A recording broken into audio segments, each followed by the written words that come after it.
गुरुमुखो, सत्संग हमारे जीवन में बहुत ही महत्वपूर्ण है। सत्य अर्थात संत सत्पुरुषों की संगति करना ही सत्संग है।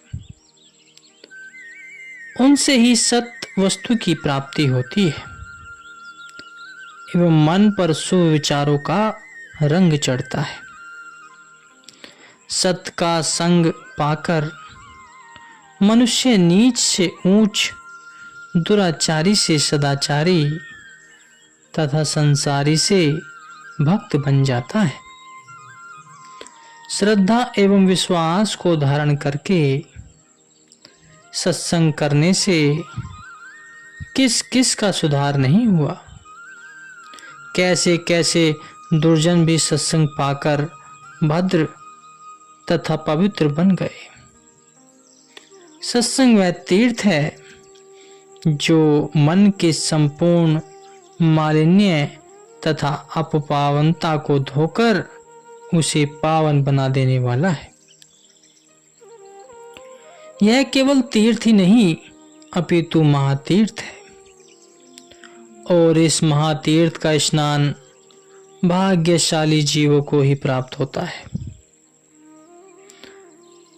सत्संग की महिमा के वर्णन में संत पलटू साहिब जी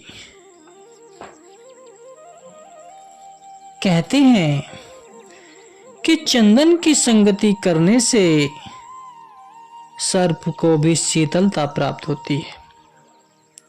यह बात जगत विख्यात है कि चंदन के वृक्ष पर प्राय अजगर और सर्प लिपटे रहते हैं, जिसका परिणाम यह होता है कि उन पर भी चंदन की शीतलता का प्रभाव पड़ता है और उनका विषैला ताप नष्ट हो जाता है। चंदन की संगति से उनमें भी मानो चंदन का गुण प्रकट होता है। अज्ञानी और मूढ़ प्राणी भी जब ज्ञानी और विचारवान लोगों की संगति में उठने बैठने लगते हैं तो वे भी ज्ञानी और विद्वान बनते देखे जाते हैं। तिलों को पुष्पों के साथ मिलाकर रस देने से पुष्प तो ज्यों के त्यों अलग पड़ते रहते हैं, किंतु संगति के प्रभाव से पुष्पों की सुगंधी तिलों में बस जाती है और फिर उन तिलों से सुगंधित तेल निकाला जाता है। पारस के साथ लोहे के स्पर्श करने की देर है कि वह तुरंत कंचन बन जाता है। सूखा पेड़ भी जल की संगति के प्रभाव से पनपने और फूल पत्ते निकालने लगता है। जब जड़ वस्तुओं पर संगति का प्रभाव इतना अधिक हो सकता है तो फिर मनुष्य संगति से क्यों न प्रभावित हो। संत पलटू साहिब जी का कथन है कि सत्संग के प्रभाव से मनुष्य के तीनों ताप आदि व्याधि उपाधि उसी प्रकार नष्ट हो जाते हैं जैसे चंदन के प्रभाव से सर्पों का विषैला प्रभाव नष्ट हो जाता है और वे शीतलता को ग्रहण कर लेते हैं।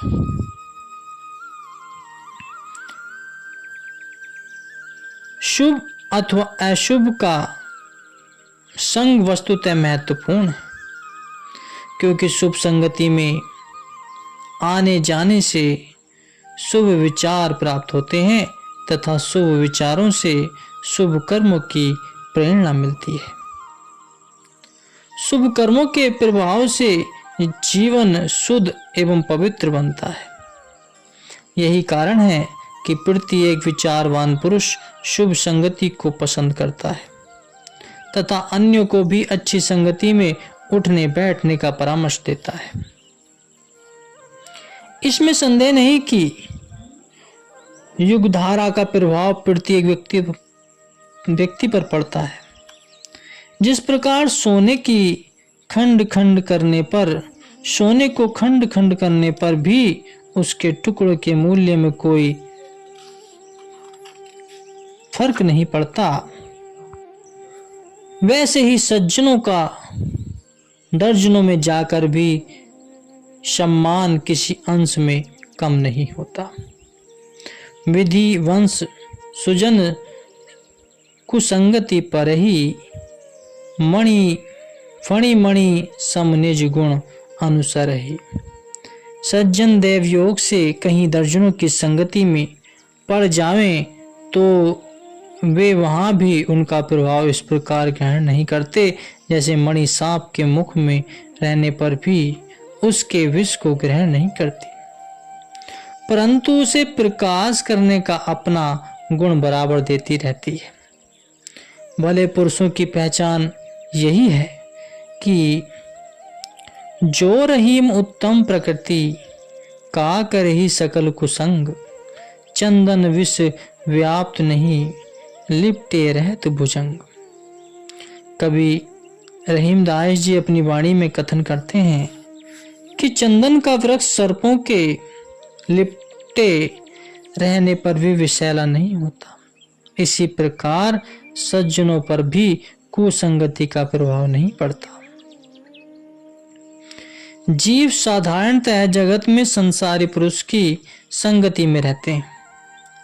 इस सांसारिक संगति में रहने से जीव के मन पर जो इंद्रियों के विषयों की आसक्ति के विचारों का प्रभाव पड़ता है वह उनके मन में बस चुका होता है। इसी संगति के परिणाम स्वरूप काम, क्रोध, लोभ, मोह, अहंकार, राग, द्वेष, ईर्ष्या, घृणा तथा तृष्णा आदि अनेकों अनेक दोष उसके अंतर में बस गए। ऐसा कभी न समझना चाहिए कि मनुष्य में यह दोष अथवा अवगुण केवल स्वभाव एवं प्रकृति ही है। नहीं, यह सब वस्तुतः संसार की दीर्घकालीन संगति का परिणाम है। इसका तो कोई अनुमान ही नहीं कि न जाने कितने जन्मों से सांसारिक कामनाओं तथा विषय वासनाओं के वातावरण में यह प्राणी पोषित होते जा रहे। सत्संग के प्रताप से ही प्राणी कुमार्ग से सन्मार्ग की ओर तथा दोषों के बदले सद्गुणों की ओर अग्रसर हो सकते हैं। संगति में केवल हरि चर्चा, नाम और भक्ति की महिमा तथा मालिक के सुमिरन भजन की वार्ता होती है तथा इसके प्रभाव से चित्त में मालिक के प्रेम के भाव जागृत होते हैं।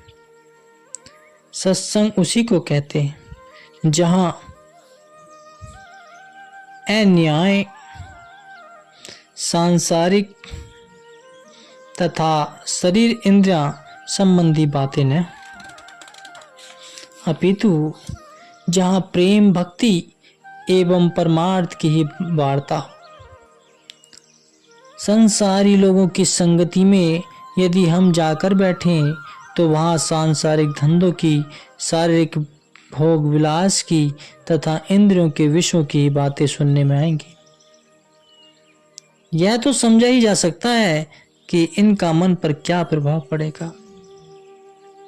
यही कि संसार और इंद्रियों की आसक्ति क्षण प्रतिक्षण दृढ़ होती जाएगी और मोह लोभ में वृद्धि होगी। आशा तृष्णा के बंधन कसते जाएंगे। दूसरी ओर सत्संग में जाने से क्या होगा? यह कि मोह और आसक्ति के बंधन ढीले पड़ते जाएंगे। वासना वृत्ति और सांसारिक विचारों से चित्त उपराम होगा तो स्वभाव ही मालिक के सुमरन भजन की ओर आकृष्ट होगा और प्रेम भक्ति में रुचि उत्पन्न होगी। क्योंकि यह एक अटल नियम है कि मनुष्य के चित्त में एक न एक लगन तो रहती ही है, अर्थात या तो मन में विषयों की आसक्ति रहेगी या फिर वह प्रभु भक्ति की ओर आकृष्ट होगा। मन की यही तो विशेषता है कि इसे जिस ओर आकृष्ट करो यह तुरंत उसी ओर आकृष्ट होगी तथा फिर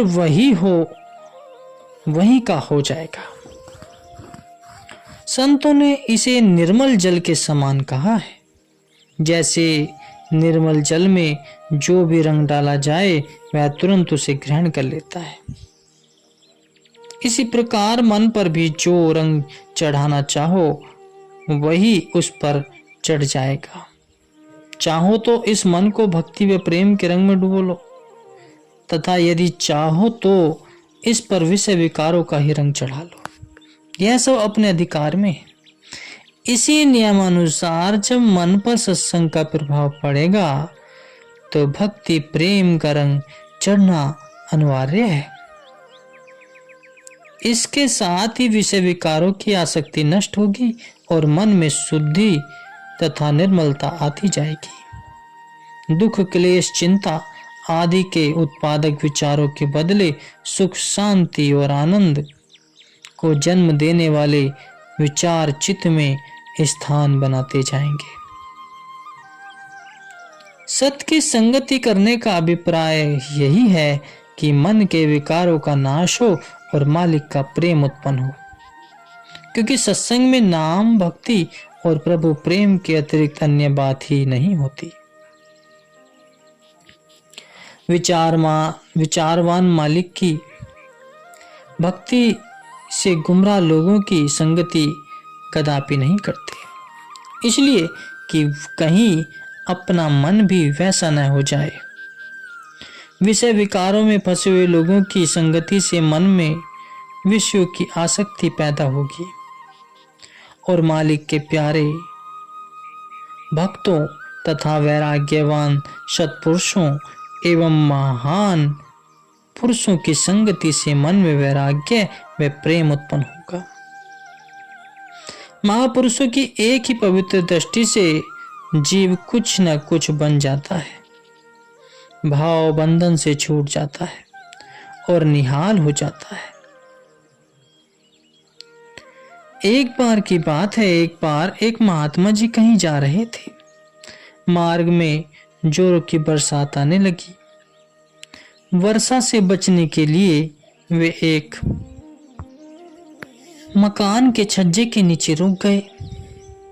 उन्हें वहां बहुत देर तक रुकना पड़ा, क्योंकि वर्षा का वेग थमने में नहीं आ रहा था।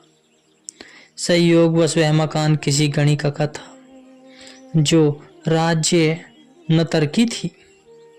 अधिक देर तक पानी में भीगने के कारण महात्मा जी को ठंड लगी और वे थर थर कांपने लगे।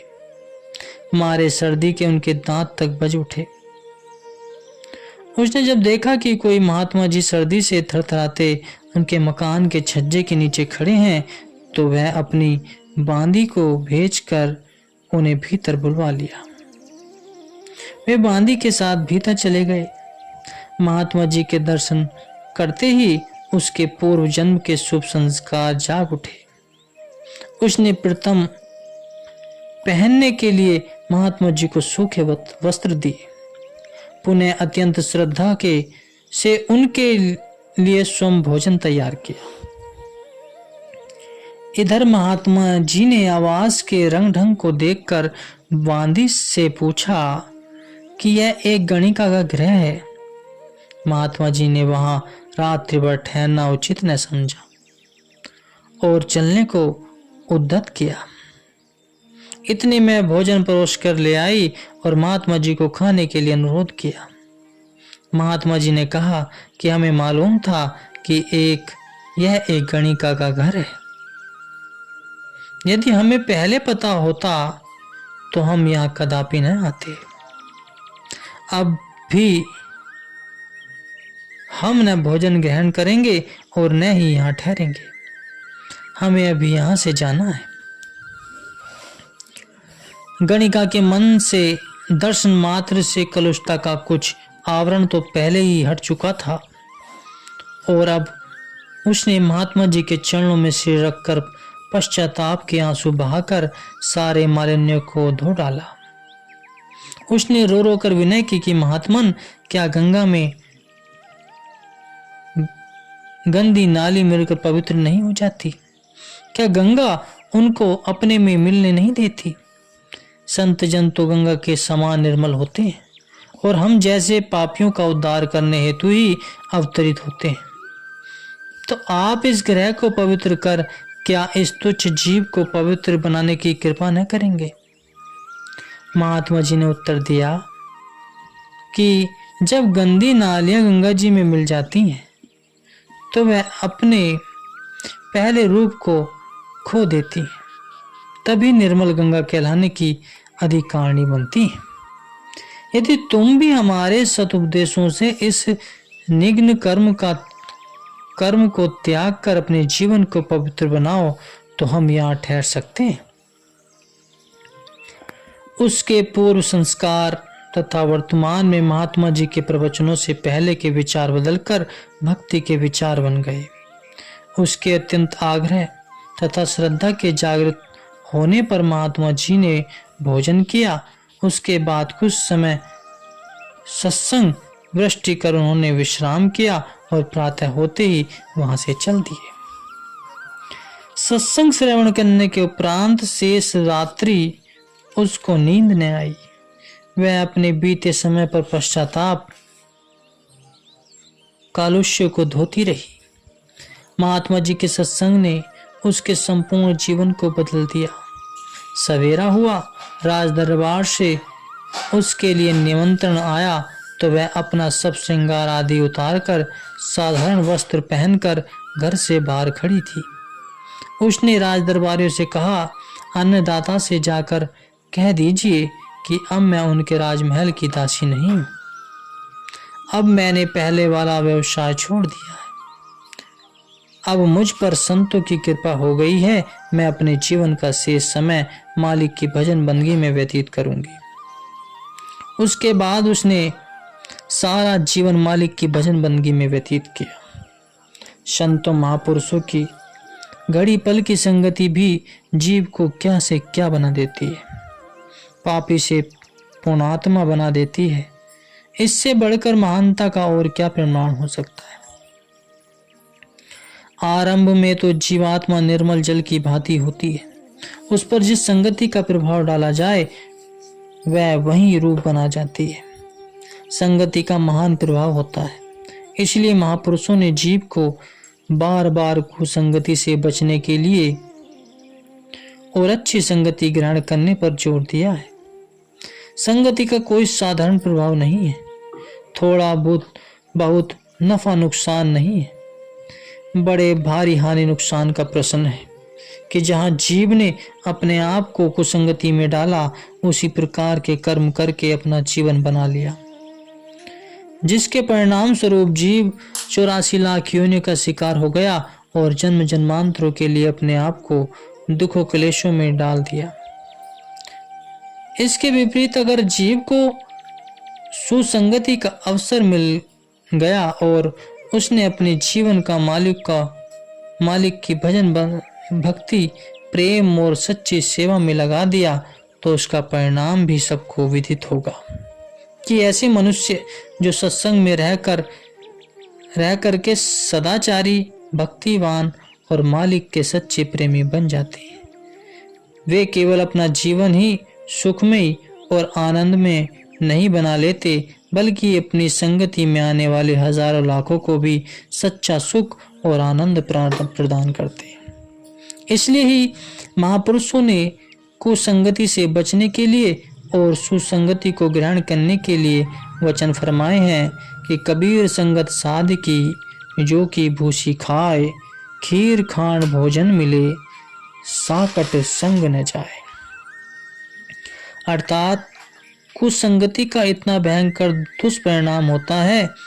परम संत श्री कबीर साहिब जी चेतावनी देते हैं कि यदि दर्जनों के संग में स्वादिष्ट, बढ़िया और मन को लुभाने वाले पदार्थ भी मिले तो त्याग दो, और संतों की संगति में यदि भूखा भी रहना पड़े अथवा भूसी से सुधा शांत करनी पड़े तो वह भी स्वादिष्ट पदार्थों से कहीं बढ़कर है। दुर्जन अथवा कुसंग अर्थात नीच, हीन और कलुषित प्रवृत्ति के लोगों की संगति में से मिलेगा ही क्या? कलह, कल्पना, क्लेश, चिंता तथा दुखों की वृद्धि। वे स्वयं जो तृष्णा, हिंसा, लोभ, क्रोध आदि की ज्वाला में जल रहे हैं, तो उनकी संगति का फल भी उसी अनुरूप ही मिलेगा। यदि सुख की वास्तविक चाह हृदय में है, तो सत्पुरुषों का कथन है कि नील शीतल है चंद्रमा, हिम नहीं शीतल होए, कबीर शीतल संत जन, राम सनेही सोए। साध नदी जल प्रेम रस, तहा पर छोले अंग, कह कबीर निर्मल भया, साधु जन के संग। अर्थात हृदय की वेदना अथवा जीव की आंतरिक ज्वाला को चंद्रमा और बर्फ की शीतलता शांत नहीं कर सकती। वह तो केवल संतों की संगति से ही होगी, जो मालिक के नाम से प्रीति लगाकर शीतल रूप बन चुके हैं। संत जन प्रेमी रूपी अमृत की नदी है, उनकी शरण व संगति में मन को धोया जा सकता है। परम संत श्री कबीर साहिब जी कहते हैं कि संतों की संगति में ही वृद्धि निर्मल होती है और घट में दिव्य ज्ञान का प्रकाश होता है। संत पुरुषों की संगति में ही मनुष्य को वास्तविक रूप में जीवन प्राप्त होता है तथा वास्तविकता को प्राप्त करके मोक्ष पद और परम सुख की प्राप्ति कर लेता है। इसलिए ही संत सत्पुरुषों की संगति को सर्वश्रेष्ठ कहा गया है गुरुमुखो।